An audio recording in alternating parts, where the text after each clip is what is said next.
আমার নাতনি ইফতি আক্তারকে ইফতি আক্তারকে 5 লক্ষ টাকা মোহরের বিনিময়ে 5 লক্ষ টাকা দেন মোহরের বিনিময়ে টঙ্গী দত্তপাড়া নিবাসী টঙ্গী দত্তপাড়া নিবাসী মরহুম মফিজউদ্দিন মণ্ডল সাহেবের সাহেবের ছেলে এই মোহাম্মদ শাওন মণ্ডলের নিকট মরলের নিকট নিকাহ দিলাম।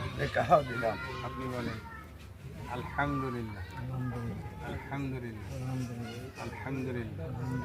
ইসলামী শরিয়া মোতাবেক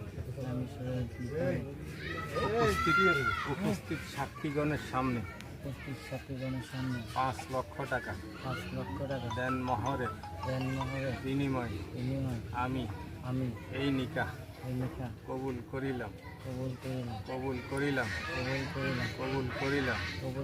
সবাই শুনছেন তো? আলহামদুলিল্লাহ। বালাগাল উলা বিকামালিহি কাশাফাত হুজা বিজামালিহি হাসানাত জামিউ হুসানিহি সাল্লু আলাইহি ওয়া সাল্লু